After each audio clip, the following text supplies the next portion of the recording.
శ్రావణ బహుళ అష్టమి శ్రీకృష్ణ జన్మాష్టమి. ఈ కృష్ణాష్టమి మనకు చాలా పవిత్రమైన రోజు. శ్రీ ముఖనామ సంవత్సర దక్షిణాయన వర్ష ఋతువు శ్రావణ బహుళ అష్టమి రోహిణీ నక్షత్రం 4వ పాదం బుధవారం నాడు అర్ధరాత్రి యందు వంశంలో దేవకీదేవి వసుదేవుల పుత్రునిగా శ్రీకృష్ణుడు జన్మించాడు. అంటే క్రీస్తు పూర్వం 3228వ సంవత్సరం. ఈరోజు వేకువజామునే లేచి కాలకృత్యాలు తీర్చుకుని తులసీ దళాలు వేసిన చన్నీటి స్నానం చేయాలి. అలా చేస్తే సమస్త నదుల్లో స్నానం చేసిన పుణ్యం లభిస్తుంది. పగలు ఉపవాసం ఉండి పూజా కార్యక్రమాలు జరపవలెను. ఈ జన్మాష్టమి పర్వదినాన ఇల్లు వాకిలి శుభ్రం చేసుకుని రంగవల్లులు తోరణాలతో చక్కగా సింగారించి పీఠాన్ని అమర్చి కృష్ణ విగ్రహాన్ని గాని పారేడే పసివాన్ని ఉయ్యాల్లో ఊగే చిన్నారి కృష్ణుణ్ణి పెట్టి కృష్ణపాదాలు వేసి పాలు పెరుగు మీగడ వెన్న చెరుకు పానకం నైవేద్యంగా పెట్టి రకరకాల పువ్వులతో గంధాక్షింతలతో పూజించి తాంబూలాదులు సమర్పించి ధూపదీప హారతులను ఇచ్చి స్తుతించి అర్చించాలి. ఇలా చేయుటకు అవకాశం లేనివారు శ్రీకృష్ణ పటమును మండపము లేక పీఠముపై ఉంచి పూజించవలెను.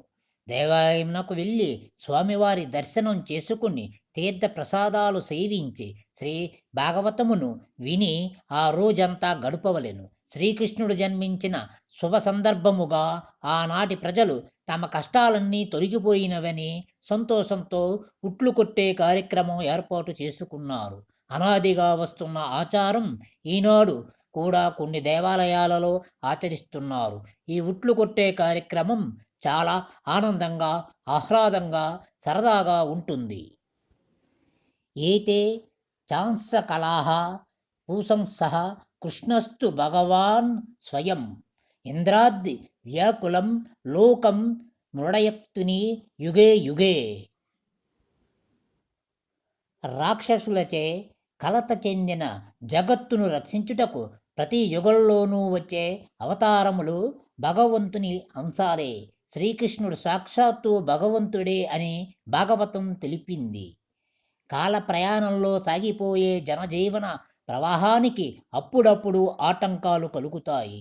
అవి ఎక్కువై శృతి మించిపోయినప్పుడు భగవంతుడు మన మధ్య సామాన్య మానవుడిగా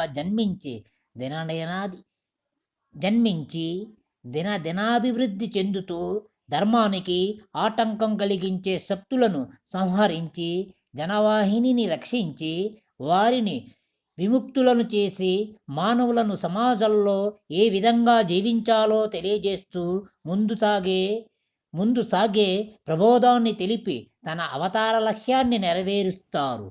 శ్రీకృష్ణుడు తన బాల్యంలోనే తన లీలల ద్వారా భక్తులకు జ్ఞానోపదేశం చేశాడు.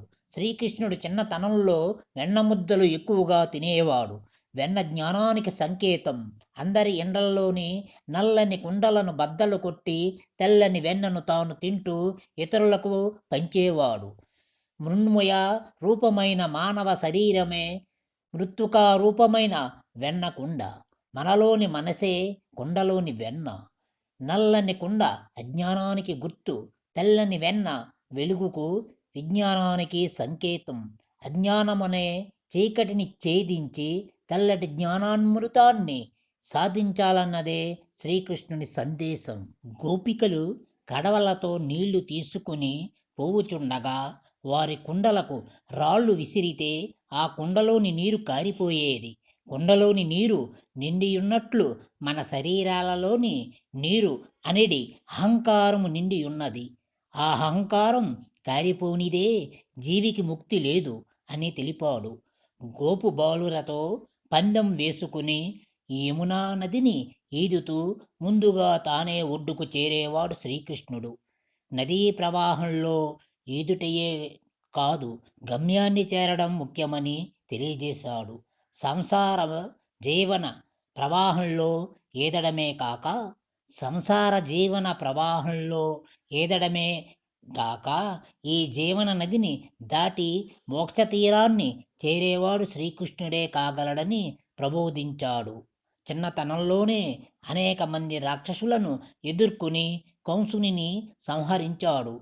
ఆడంబరం లేని జీవితాన్ని గడిపాడు. అందరి మనిషిగా నిలిచాడు. అందరి హృదయాలలో చిరస్థాయిగా వెలుగొందాడు. అందరి హృదయాలలో చిరస్థాయిగా వెలుగొందాడు. భక్తుల సంరక్షణార్థం బ్రతుకులో విశ్రాంతినే మరిచిపోయాడు. కురు పాండవుల మధ్య తలెత్తిన వివాదాన్ని పరిష్కరించేందుకు రాయబారం నడిపాడు. అర్జునుడికి రథసారథి అయ్యాడు.